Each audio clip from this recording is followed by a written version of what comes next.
shortly. So it's. There you go. Got it. Okay, so it's my distinct pleasure to introduce today's CGIBD speaker, Barbara Jung. Barbara has had a meteoric career culminating in her current position as the chair of the Department of Medicine at the University of Washington, where she holds the Robert G. Petersdorf Endowed Chair. Petersdorf is like a giant in American medicine. She received her medical degree in Munich, and then she was an intern, resident, and fellow at UC San Diego. She was appointed assistant professor at UC San Diego in 2004. And then she moved in 2009 to Chicago, where she was an assistant professor and then associate professor at Northwestern. In 2013, she moved across town to become the chief of GI at the University of Illinois, Chicago. And in 2017, a Thomas Layden Endowed Professor. In 2019, she moved to Seattle, where she became the chair at the University of Washington. She's had numerous grants from the NIH and from Foundation. As you might expect, she's had many honors, awards, invited lectureships, and she's done tons of committee work, notably for the AGA, where she will become the president in 2013. She'll be only the 4th female AGA president, which says something good about her and something bad about the organization. She has an extensive list of original publications and book chapters. Her clinical focus is on hereditary diseases, and her NIH lab centers on TGFbeta family member signaling in GI diseases, including colorectal cancer and pancreatitis. The lab studies the modulation of growth suppression and pro-migratory signaling by TGFbeta family members, primarily Activin. Her first paper on Activin was published in Gastroenterology in 2004, and I was a co-author. So that's pretty cool. And her talk today is titled Activin Signaling in GI Disease. So take it away. Well, thank you, Bob. And I will say you failed. We try to make this short, but that's how failure looks like for everyone. Thank you very much, Bob. It's my distinct honor to be here and see so many names that I now know, and also names who I've known for a long time. I see Lisa is on there, and then again, Bob and I go way, way back. Again, that was my first paper, and I was working in the lab and connecting with him. So I will never forget those times. I'm gonna share my screen here. So I am going to talk to you today about activin signaling GI disease. I will leave ample time for discussion, so please chime in with thoughts. I can't really see the chat, but if somebody is watching it and there's something in the chat, just call it out. We're a small enough group. So I wanted to tell you a little bit about my science. We're going to start a little bit about me, just what got me there, delve into the science, and then I just have to talk a little bit about academic medicine today, especially, in response to all the wonderful discussions we've had today. And I want to end with a Q&A. So this is me. Contrary to what maybe many people think, is I was actually born in Portland, Oregon. And as you know now, I'm in Seattle, so Portland, Oregon is right across the border. And in many ways, when I was looking at the position here, people were trying to explain to me about the Pacific Northwest and what it's like and that it rains. And I was able to tell them that, no, I'm coming home. So I'm coming back to my roots. And so this is me here with my first beer in Oktoberfest outfit already, because I am from Munich. We went back at age 4. Both my parents are German. My mom's a college professor, and she actually led the junior year abroad in Munich for American college students who, at the time I was growing up, a junior in college seemed like ancient. I mean, they had beards, and they would sit. The troublemakers would sit at our living room table and talk to my mom and work through problems. And I remember just like looking ahead and feeling like that was like such eons away. And of course, now I look at juniors in college and it just seems so young and energetic. And so that's my mom's history. But then because of that, I always had a lot of ties to the US. It's basically, there's no city where there isn't a former student, and I used to have to go visit them. And, but many times was amazing of what they've become. My dad's an electrical engineer. He was here to work for Bonneville Power on the Columbia River Gorge project. And so that's why they were here. But we went back to Munich, mainly because I was the first grandchild, and my grandfather demanded my presence and made that incentivized the return. And so we came back and went to medical school there. And kind of funny enough, I did a clinical thesis in, and I think Nick is listening, esophageal pH monitoring. So that was my first foray into any kind of study. Did that in infants, and actually kept thinking about these topics. So as a fellow, I still published some pH stuff with Ravi Mittal at UCSD, sort of completing some of these early studies. Had an opportunity during medical school to spend a year at Cornell, which was amazing. And I was there. My mom came to visit, and she said, "Where's your cutlery?" And I said, "Oh, I don't have any. I don't eat at home. Like, I didn't spend any time. I was in Manhattan medical school and out and about the whole time. Had an amazing time. Returned, finished my studies." And we talked a little bit during my meeting with the T32 fellows around challenges and forks in the road. And I would say one big fork in the road was when I was done with medical school and applied in Germany for residencies. And I will say I applied for OB-GYN, surgery, medicine. I don't think I hit any other of the big specialties, but I applied for all three, and very broadly. And really the main things I looked at, how close to the home, I can't remember what the other criteria was, but it was like how convenient, are the people nice or something? And which, I mean, they're important things. But luckily, one of the people I applied to was a professor who had been to the US, he was a division head and who ran a GI division and had done a lot of exchange with the US. And so he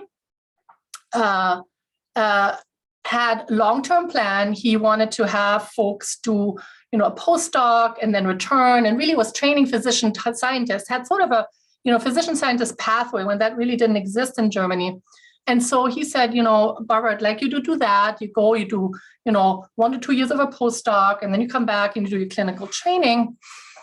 And initially, because I never pipetted, I wasn't a basic scientist at all. I'm like, I don't know about that. I want to just do clinical. And he said, well, that's not really available to you for me here. I want you to do this. And so think about it. So I spent 2 weeks tossing and turning and thinking about this. And this goes back to what we were talking with the fellows, opportunities. And I knew it was an opportunity. I knew that this person had an interest in me and that this would be a huge growth. And, so I decided to go for it. And he said he had two connections.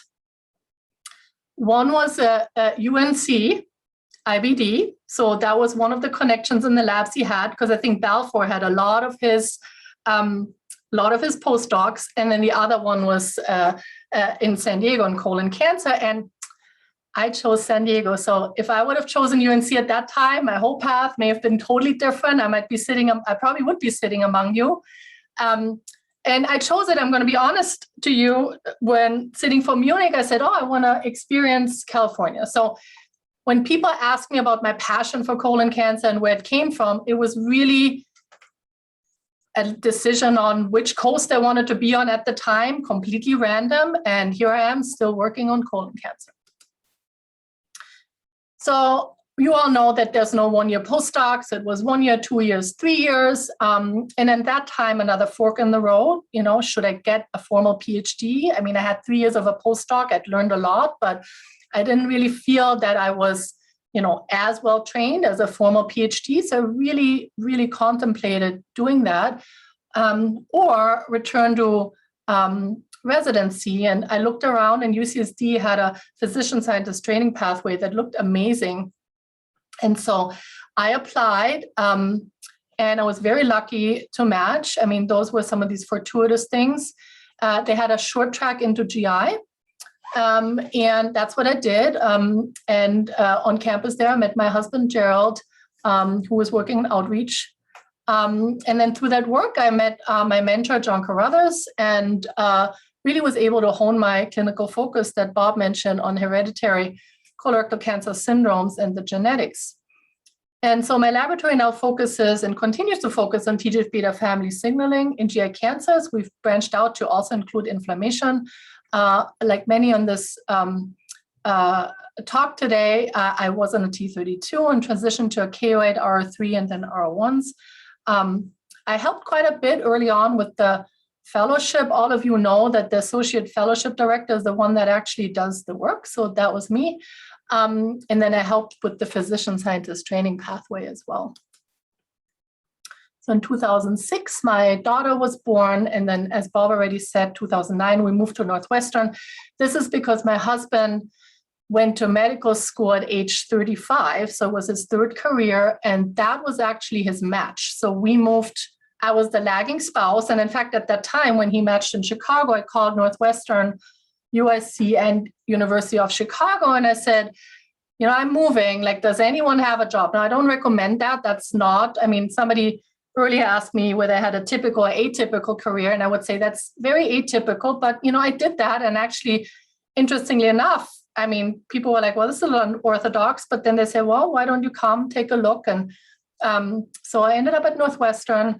Then my son was born, and then, as Bob said, 2013 USC, and 2019 we moved to Seattle. I'd say about this picture, my son always, even before COVID, liked long hair, and many times I get comments about having two beautiful girls, which bothers him. To the science. So I don't have to tell you that colon cancer is common and deadly. You know, this is sort of a truism slide. I think, sadly, through the pandemic, it's become even more common and more deadly. So a lot of these numbers, I think, are going to be fully revised.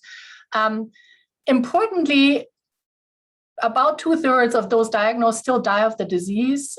You know, second leading, first leading, third leading, depends on which way you slice it. It remains very common and is a cause of cancer-related death. Important to all of us, preventable in early stages. And I think we can all agree around the knowledge of tumor genotypes and how key it is to predicting prognosis and treatment outcomes. So when you think of the genetics, so our human model of colorectal cancer, and again, this is an old slide, but not a whole lot has changed. We have a couple of very well characterized syndromes that are single gene mutations for the most part. Hamartomatous polyposis, very rare, very interesting phenotypes. FAP and other polyposis syndrome, also very rare, looking at the whole pie chart, but very distinct phenotypes. Lynch syndrome, a lot more common. In fact, you know, a lot of our teachings are that any primary care physician is seeing Lynch without knowing it. Familial colorectal cancer, we all know people with familial, even if it doesn't fit into the neat genetic buckets. And then a big chunk of sporadic, which is actually giving us a lot of headache lately, because that seems to be growing, new onset, younger, outside of any predisposition, and I think very challenging. So many people in the field are grappling with the early presentation of sporadic and pretty advanced disease. So I didn't want to make this all about Lynch, just throw this up there mainly for the trainees, if there are any, to just keep illustrating how challenging it is to really manage those patients and how to manage them with any sort of anchoring in evidence-based data. So most of this, as you see here, remains cohort studies. A lot is expert opinion, and you know of experts because you have many among you that they many times don't agree. And so it really is the way I approach such patients is I meet with them and I look at what their particular family history is, what their particular risk appears to be based on their genetic makeup and the preponderance for a particular cancer within their family. And then we talk about a preventive plan that suits their needs. And so, you know, usually the colonoscopy is the easy one every 1 to 2 years. And it states here when to start Up endoscopy gets a lot more challenging, and how often do you repeat it? What do you do if you have any finding? Can get very vexing. I think we're still sort of stuck on that one. Endometrial biopsy, remember that for Lynch syndrome patients, the female patients, it's a lot more challenging because eventually you work towards hysterectomy. So when do you have that discussion? And so that's a big piece of when you take care of female Lynch patients. And then there are all these other Lynch syndrome associated cancers where there really is very little consensus. No consensus is a very strong term, but I think it does pretty much hold true. And it's pancreatic cancers on there, and that's another one that's very, very vexing. And if you've had a patient whose sister died of pancreatic cancer and they have Lynch, and you basically say, well, we can do MRCP EOS alternating, but we don't know what that's going to yield. We don't know how to follow up on it. And it's really maybe not going to change anything. That is deeply dissatisfying. So still a really tough area. And the other one is small bowel, right? Because that's so hard to survey. And many patients in FAP also will eventually develop small bowel disease. So just to sort of complete some of that overview, we talked about the germline mutations in FAP, so classic is APC. Of course, hard to miss, thousands of polyps, attenuated, hundreds of polyps, also hard to miss. Then MUT-YH, which is autosomal recessive, so each parent has one allele that they pass on, and a quarter of the offsprings may have the phenotype, again, can look very much like attenuated FAP. Then there's some less frequent FAP-like, and again, it gets very tricky when you look at the non-colorectal cancer associated cancers. So how many others are there, what to do with them? Pol D and Pol E mutation, I just put up there. Serrated polyposis syndrome, also quite vexing because I think despite looking for a clear genetic basis, we really have not found it, and many times it's mixed polyps, and so quite challenging to manage with repeated colonoscopies, lots of polyps, many of them pretty small, but of unclear risk. And then the hamartomatous polyps, which are wonderful to study. They have a very specific gene mutations, but are quite rare, and many of them very difficult to manage because of the extraintestinal manifestations. So we're in the age of gene panels, and why this pertains to all of you is that we are rethinking how we're consenting patients, because when we consent, we talk about possible outcomes, and really you can only consent if you understand what those outcomes could be. Well, with gene panels, it's really impossible to counsel for all possible outcomes, especially if it's a large panel. Of course, many times we get variants that we don't know what they mean. So it's a mutation that is different from what we expect, but we don't know if it has any significance. So that's why they called VUSs, variants of uncertain significance, and that's exactly it. They're the most common result, and it can lead to a lot of confusion. In fact, there's data that not knowing is worse than knowing. So many times people psychologically do worse with a VUS than a deleterious mutation. There are minor frequency mutation. So question is, what do you do with that? Do you affect the way you screen that particular patient? Again, how do they live with this? And then there are the unexpected mutations. So you might get a BRCA mutation when you're looking for hereditary colorectal cancer, or CDH, which is the gastric cancer mutation when looking for hereditary colorectal cancer. So all kinds of outcomes that can happen that you want to be prepared for, but you really can't prepare your patient for.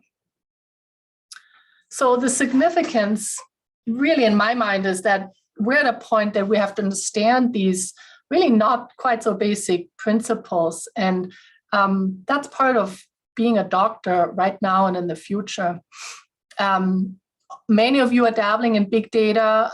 Panel testing is part of that. And the barriers between the specialties become really fluent. Like just because you've decided you're only looking at your disease, you may come up with something completely different. And then you have to, cross-collaborate, both in a clinical way, but also in a scientific way. I love this patient population. They really truly allow personalized approach to care. They're exceedingly health literate and really come with their own opinions, thoughts, and have helped me generate a lot of questions and really have informed my study. So one of the most rewarding things has been really working with these patients. So onto the studies and the signaling pathway I've been working with, which is activin signaling. And I take one more small step back, looking at target gene mutation patterns. And again, a lot of this has actually started in the 90s. And it's the idea that how do you get from normal to adenoma? And you remember the APC gene that is the germline mutation that leads to the FAP phenotype, is very commonly perturbed when there's progression from normal to adenoma. What happens then is a lot less characterized. There's at least two different pathways that lead to various mutation patterns. One, the top one, chromosomal instability, common and sporadic mutations, affects P53 and RAS, is really associated with loss of heterozygosity, so where pieces of the chromosome get lost, and aneuploidy, so you don't have just two sister chromatids anymore. And that's the hallmark of those cancers. Interestingly enough, we've known about this and we know the mechanism, but we really don't know a lot of mechanistic effects of this. And so I think the field has sort of stalled a little bit around fully understanding chromosomal instability, so the etiology, how to address it, how to harness it therapeutically. Microsatellite instability on the bottom is more distinct and easier to study. It's a defect in mismatch repair proteins, so it leads to accumulation of mutations in sequences. Most of them are introns, so non-coding, but some of them are exons, and some of the exonic microsatellite instability can lead to loss of expression of genes. And one of those genes is the primary receptor for TGFbeta, TGFbeta-R2. And when I started out in the lab as a GF fellow, my mentor, John Carruthers, said, well, we know TGFbeta-R2, we've done a lot of work on this. Why don't you look at Activin? Because Activin actually has these two coding microsatellites. So let's look and see if there's any disturbance there as well. And then you can work on Activin, do your K, do your R. And I just looked at him and I said, well, this is a very long plan. We're just starting out and this is never going to happen. So anyway, here I am and talking about Activin with you. So what is this TGF-beta family member? So in the middle is the biggest brother, TGF-beta. So TGF-beta, the ligand, binds to TGF-beta-R2, which is the primary receptor. So why 2 is primary and 1 is secondary, I don't know, but that's how it is, or that's how it's been named. So TGF-beta-R2 binds and phosphorylates the TGF-beta-R1 receptor, which then in turn phosphorylates SMAD2, which co-localizes with SMAD4 to translocate to the nucleus and affect gene transcription. On the right-hand side, you see the BMP ligand. So it gets complicated. There's 3 different ligands that can bind to 2 different receptors. One of them is actin receptor 2. And then there's 2 primary receptors, and they use different SMADs, 1 and 5, and again, affect gene transcription. Now, Activin is interesting because it has its own distinct ligand, distinct primary receptors, but uses the same downstream SMADs, 2 or 3, and 4. And so that'll become important later on when we think about what is distinct between Activin and TGF-beta signaling. So what started interesting us is, and this is just another way depicting mutation, but going a little bit further, is really the carcinoma to metastasis transition. So one thing is to think about from adenoma to carcinoma with all the associated gene defects. But what really makes the carcinoma metastatic? And we all know that, local growth would be manageable. It's the metastases that is challenging. So I'll show you some data around that. So this is the paper where you see this Dr. Sandler on there. So this was the very first paper we published on Activin. And so we showed that loss of activin receptor 2 protein expression occurs in microsatellite unstable colon cancers. And as I explained, it's because indeed those microsatellite that are polyadenines get shrunk. And so the A8 becomes A7, and then the protein is truncated and rendered less functional. So we went from establishing this to determining if this is actually, if activin signaling is also affected in microsatellite stable cancers. And indeed it is, and this is by a combination of a genetic and epigenetic mechanism. So different mechanism to also disrupt activin signaling. And then we moved towards the metastases phenotype, and we sought out to determine whether restoration, what happens when you actually restore activin receptor 2. And lo and behold, activin signaling, like TGF-beta signaling, is growth suppressive. But it turns out that at later stages, actually it is migratory. So you get this dual switch. And in the beginning, that was very difficult to communicate because people kept asking, well, is it a tumor suppressor or is it an oncogene? And I think we've learned that a lot of this is context dependent, which makes it very difficult to also target, because at early stages, when SMAD signal is intact, it's growth suppressive. And then later, the ligands may use non-canonical signaling to be pro-migratory and pro-metastatic. In fact, that was borne out in a New England Journal article by Watanabe et al., where they assessed survival benefit. And in fact, if you have actin receptor 2 mutation and TGF-beta are 2 mutations and macrosatellite instability, you have a survival benefit. And many of you who work in the space know that microsatellite unstable cancers per se do much better. They're also more immunologically active, which I'll get to later. So there's a lot of things tying this together when you think about potential treatment options. We then sought to determine why are there 2 signaling pathways, activin and TGF-beta, when they converge. And we found that actually in their mitogenic signaling in advanced colon cancer, there's diversion, with one using, and you see it depicted on the right, preferentially using ERK and the other one phospho-AKT. We then looked at downstream effects of activin and TGF-beta, and we found that one key switch is P21, again, can be growth suppressive, but depending on the cellular localization, pro-migratory. And then we moved into the inflammatory TME and assessing TGF-beta signaling in colon cancer and its progression, and also its effect on inflammation, because TGF-beta is strongly pro-inflammatory if abrogated. And so we are trying to seek a link between the inflammatory local TME response and epithelial losses of TGF-beta activin signaling.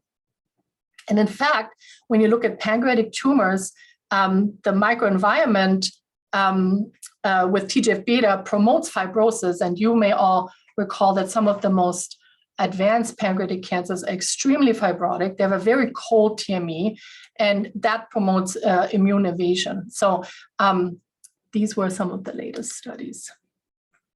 Now, I mentioned immune system, and I think a lot in the cancer field, we were very focused on the epithelial cell, the cancer cell itself. What are the mutations? What is the mutation pattern? How can we affect that cancer cell? And, in the mid-2000s, some very exciting work actually started emerging where folks actually just looked at the microenvironment around the tumor. And in fact, just by looking at a slide and staining for CD45 cells, you can predict outcome of colorectal cancer, because the high density ones and the immune activated ones actually fare a lot better. Well, those happen to also be many times the macrosatellite unstable cancers. But this was very early work letting us to think outside of the epithelium. And in fact, I believe now looking forward, that when we thought the epithelium was driving everything, that so much is actually conducted by the tumor microenvironment. So if you take this a step further, PD-L1 blockade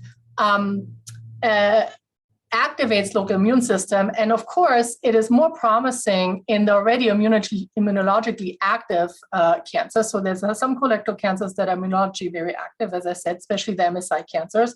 But those are also the ones that do better to begin with. And so we have a big challenge with activating the immune system locally, so we can then block the unwanted lack of immune response to cancer. So we have a lot of work ahead of us as a field to think about, and particularly in pancreatic cancer, how to wake up and it's not just dormant local immune response. There's something that happens in the microenvironment that may have been directed by the cancer and then is feeding back again, that actually shuts off the local immune response. So I think as a field, many have really shifted from the study of the epithelium to the microenvironment as a whole. So where are we right now? Well, we really think that it's the epithelial-stroma interactions of TGFbeta family members that determine the progression of tumors. And so I've depicted here high activin and high TGFbeta in turn leads to immune modulation. It also leads to some migration, growth suppression, proliferation of fibroblasts that then become cancer-associated fibroblasts. And again, then in and of itself, secrete activin and TGFbeta. So it's a very complex crosstalk that, of course, also makes us think of bigger models. We have to use animal models to study many of this. We try some co-cultures. We have to look at scaffolding to look at migration with co-culturing, and really ultimately patients.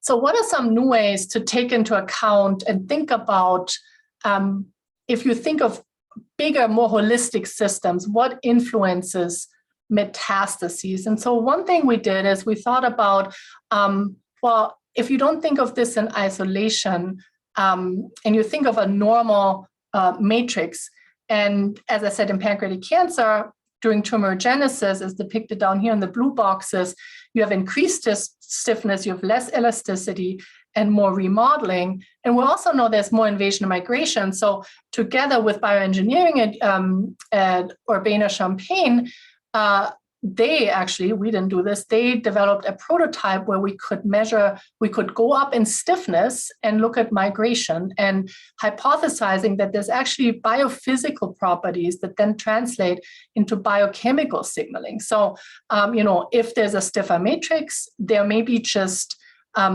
more stimulus to secrete certain cytokines, which then would lead to more migration. And I'm not going to go over all this data, but it was a very interesting way to try to think of multiple disciplines and how actually all can play together to explain what we're seeing, which is ongoing metastases that is difficult to treat. So I just put this up there. I'm not going to go into big detail, but these are some of the mouse models we're using.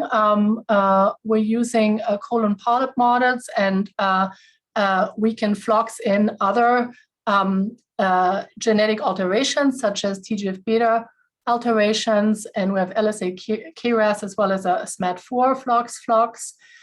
For the pancreatic neoplasia model, again, it's an LL-KRAS with a PDX1 driver. And we can add in TGF-beta alterations, P53 and SMAD4, and just brought you some pictures here. Really, the pancreatic model is a Pannin model, which is as close as it gets, and there's some invasion over time.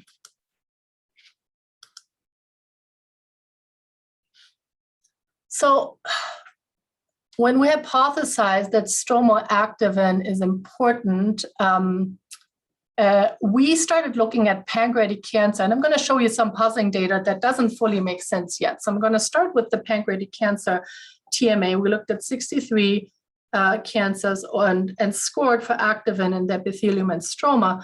And what we found is that Stromaactivin, if it's high, correlates with reduced survival in pancreatic cancer. And that seemed to make a lot of sense. High activin, more migration. I showed you the data about the physical properties. So that seemed to fit. Again, though, remember that pancreatic cancer is so immune poor that we don't know where they're on the spectrum in terms of immune activation, what the TME is like. For all intents and purposes, there nearly is no TME, and it's all just fibrotic tissue. So I'm saying this because in colorectal cancer, we saw something quite different. So if you look at mouse models, it still kind of makes sense. Mice are sometimes easier to understand than humans. So if you remove SMAD4 in mice, and you see this here on the left, and this is a disclaimer for many of you who work with mice. As you know, there's increased dysplasia. This is not a real colorectal cancer phenotype. There's polyps, but and lots of inflammation. So that is part of a confounder here.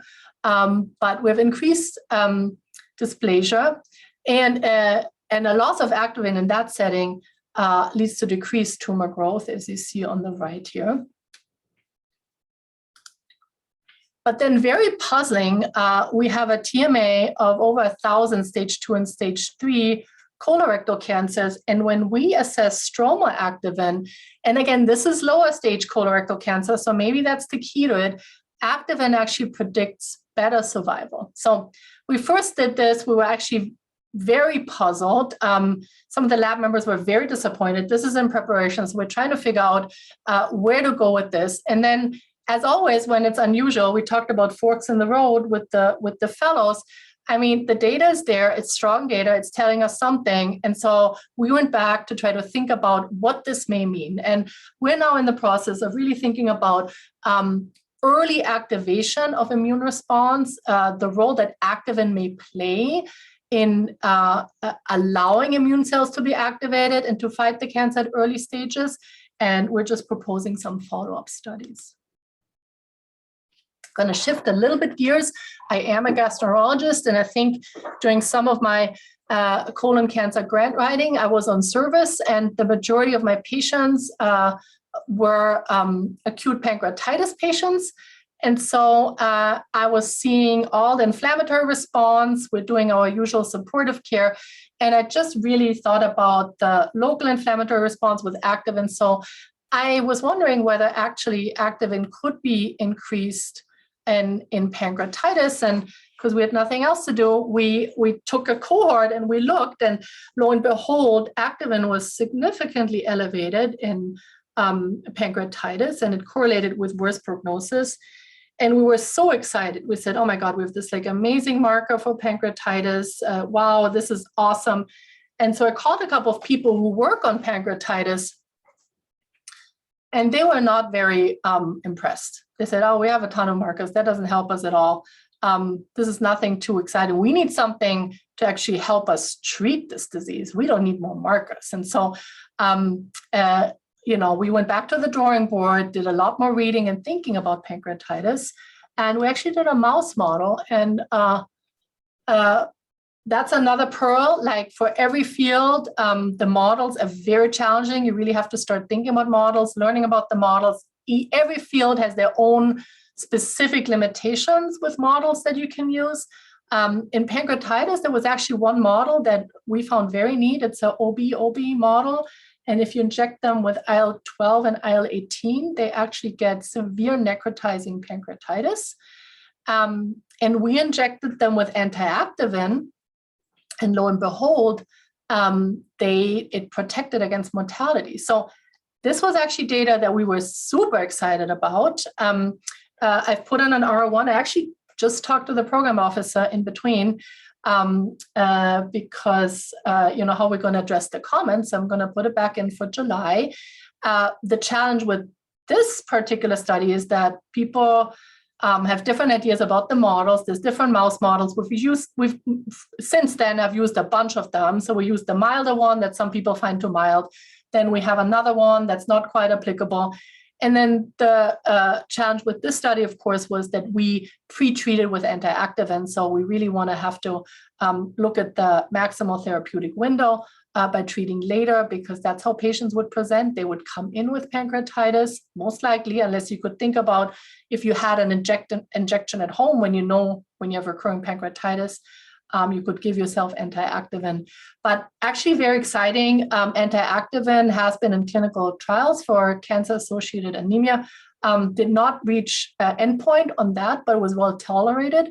So really excited about the prospect of translating this fairly rapidly. And just a little bit more pancreatitis data. Activin modulates inflammation and predicts severe acute pancreatitis independent of BMI, because of course there was a thought, well, maybe it's just obesity with baseline inflammation that's augmenting this, and all obese patients may have high activin. So I'm not going to go through all of this. And here you see the cerulean model of the more mild pancreatitis, where we assessed all the different effects of activin and cerulean in accordance to BMI. So summarizing some of this, future directions, I strongly believe cancer genetics needs to involve the study of stromal regulation.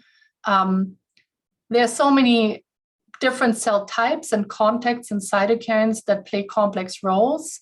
We need to think about the disease precursors as well, so potentially pancreatitis for pancreatic cancer. We do need to look in depth at particular signaling pathways and their cross-regulation. And we as physician scientists or clinically oriented PhD scientists need to keep thinking about new diagnostic and targeted treatment in GI disease. I can tell you from that last study section, although it's supposed to be equipped to look at clinical disease, there were not many people on who know clinical significance. So I think really the onus is on us to keep that awareness high, that we need translatable results for our patients. And we have to work together with using our distinct patient populations, but we have to think outside of the box. We had some discussions today with the fellows around really doing things that people haven't done and thinking about other ideas and meeting with people that don't really work in the area you work in, and think about bioengineering and pharmacology to bring all that knowledge to the clinic. So in summary, understanding of genetic principles is key, and we'll all are already doing it, and if not, we need to do it. The big data is here, AI is here, panel testing is here, and barriers between specialties will really seem arbitrary at some point when we're looking at data.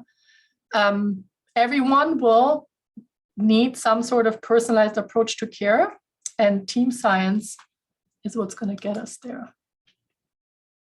So I'm going to briefly shift gears and just talk about some of the challenges. Again, we discussed much of this already in our meetings today, which I've so enjoyed. We've compared notes from one state school to the other. We are all so anchored in our mission.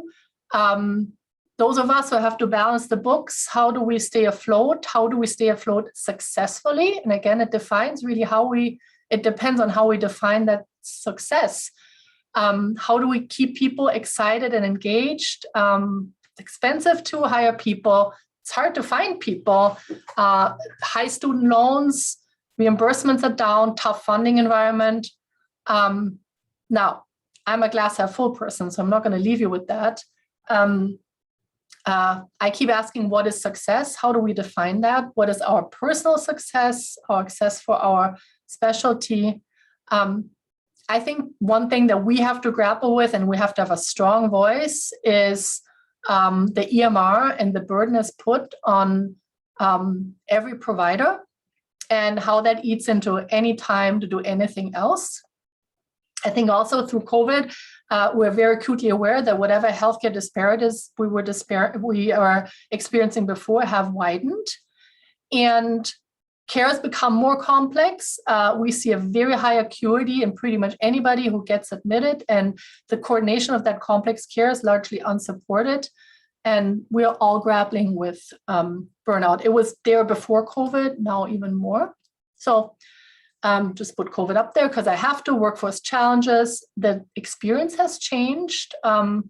Trainee experience has changed from not having access to many of us. That's sort of like, North Star of like, oh, I want to do what that person's doing. They seem really happy. You don't interact with people. You don't get that engagement. Really acute awareness of disparities in social justice, and really only incremental changes we're able to make. NIH funding landscape and the shifts there, and then just mental health and the people around us, the people who work with us and our families. But there are opportunities. That's me. I really embrace opportunities. I think we've learned so much that's transformative. We have disruptive technologies. We've pivoted to virtual care. We need to learn much more about that and be at the forefront and innovative. Being patient and communication centered. I don't think we're there yet, but we're getting there. Many of us are engaged in network discovery, so using big data to expand collective problem-solving ability by working together. High-resolution health, really thinking about big data to identify overall risks and behaviors in locations and develop targeted interventions, and then failing rapidly and getting better. So I think that's, we were not that good at that, and I think we're getting better at this. So I'm going to leave you with some truisms. Challenges are everywhere. There's not one solution. People like you in this virtual room make all the difference. That's the opportunity. To me, being deeply committed to our academic mission is key. That's what gets me up in the morning. And there's change everywhere and lots of opportunities. So the future is uncertain, remains uncertain, but I believe very exciting. So with this, I brought you some flowers. We brought these in during the pandemic, and I'm going to end with the ask for some questions. Thank you very much for your attention.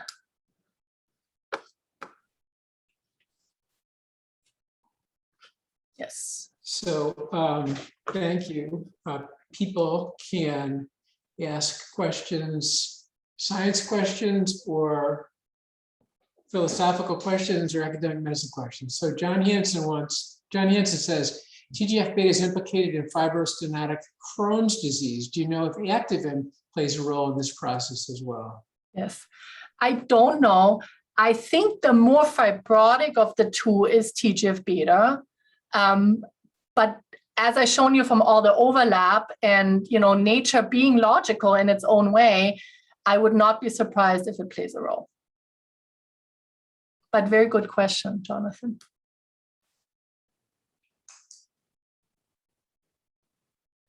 So let me ask a sort of a philosophical question. I was at the Academic Skills Workshop that was sponsored by the AGA and the Liver Association, and people were concerned about the fate of physician scientists. Do you think there's still a role for physician scientists?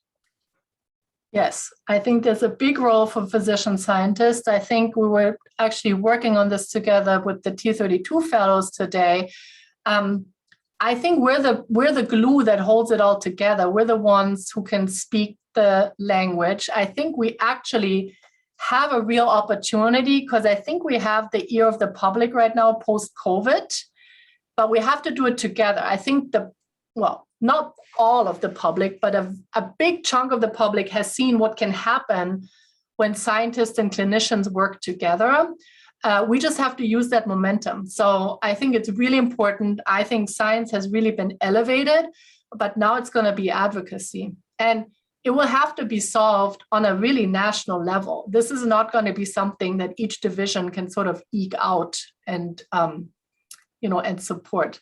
I will also say, Bob, I think one thing that we really grapple with, as there's more and more demands on the service piece of clinical medicine, I think that there's ways for us to think creatively and collectively about how we would like our jobs to look like and what we value. Because I've always felt that, having been a physician scientist, and again, I shared this with the fellows today, the flexibility I had, the room to think, the room to do really outweighed remuneration that I potentially at the time could have had doing more clinical work. Now, I think that gap has widened, but I think we have to do an even better job, those of us who enjoy what we're doing, to keep showing how much enjoyment we get out of our careers and how wonderful it is to do what we're doing. I don't think we've really leveraged that enough.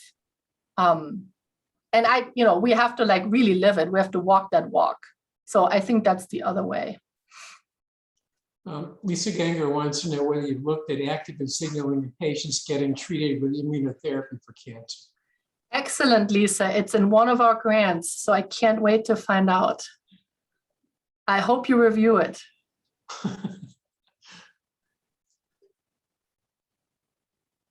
I have a question. That was a great talk, Dr. Jung. I was surprised to hear that there was such a difference in activin in mouse models of CRC versus, your patients that you assessed. Is it because activin is differentially regulated in the two species, or do you think this might be a function of other environmental factors, such as my favorite topic, the microbiota? Very good question.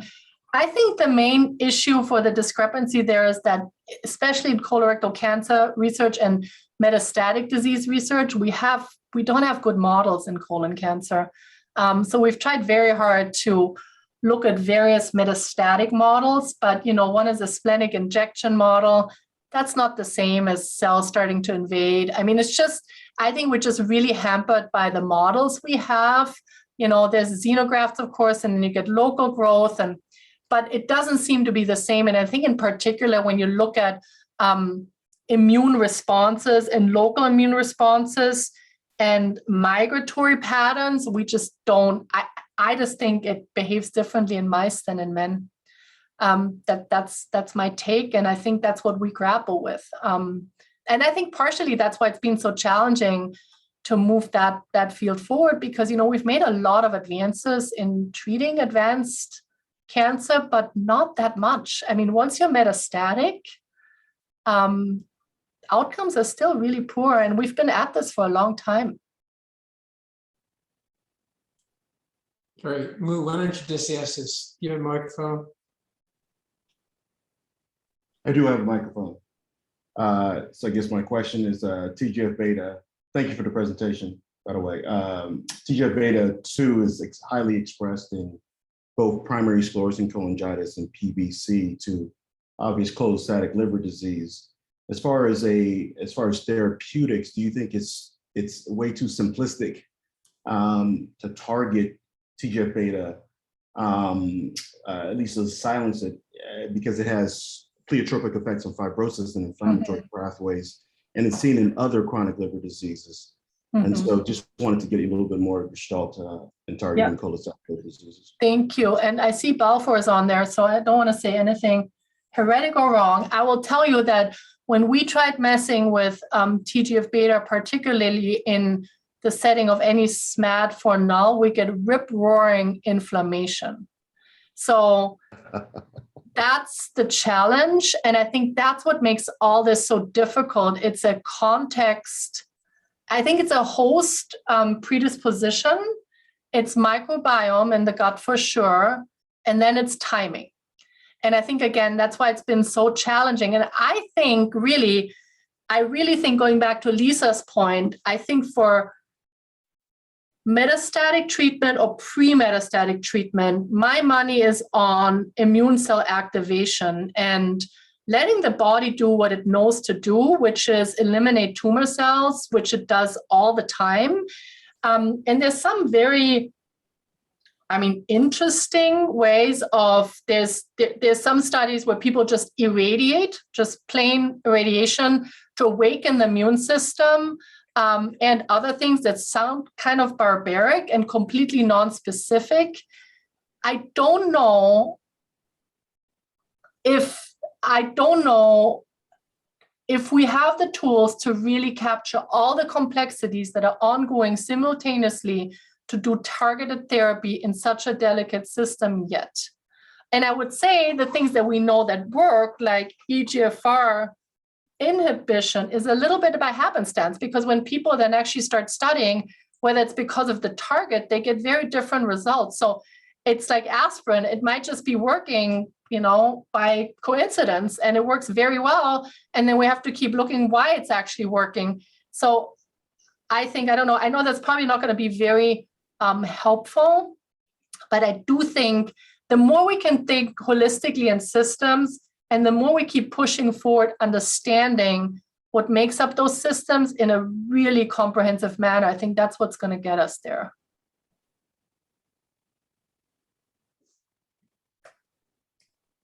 Okay. Well, I mean, Alford needs to say something. yeah, I mean, since you brought it up, Yes.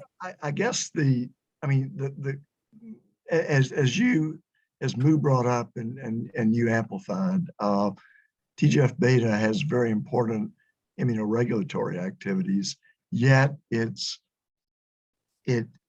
anti-tumor because immunoregulation in a local setting is a bad thing. You want an active immune response. So I guess the question is, can you think of how to site-specific in a tumor-specific environment alter the activin or the TGF-beta pathways without affect, I mean, the Holy Grail is not affect the rest of the body, so you get the same thing that you get with checkpoint inhibitors, gastritis, colitis, and other itises. So can you think of a way to make it happen in a site-specific location? I think that's the other thing. We can all cure cancer if we could make it go to the site specifically. I think that's, all the nanotechnology, all these things.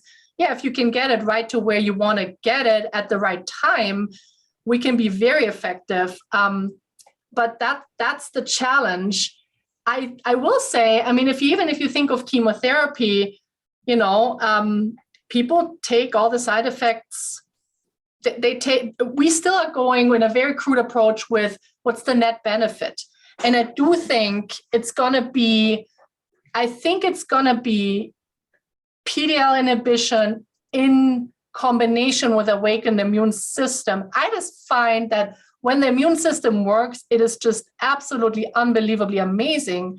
You look at melanoma, if you activate the immune system in melanoma, even metastatic disease goes away. And so we have a very intricate system in the body that does work. We just have to help activate it. And you're probably going to get some itis when that happens. And then maybe we'll have to think about managing those side effects. The targeted, people have been trying for a long time, targeting to the specific tumor. I'm not saying it can't be done, but all these little robotic things that were supposed to be homing in on something, we don't know where they went, but they didn't just go where they were supposed to go. Down the drain, unfortunately. So it's 5:30. I'd like to thank Barbara for her talk and for the rest of you for showing up, and we'll see you all next week. Thanks, Barbara. Thank you all for having me. Have a great evening.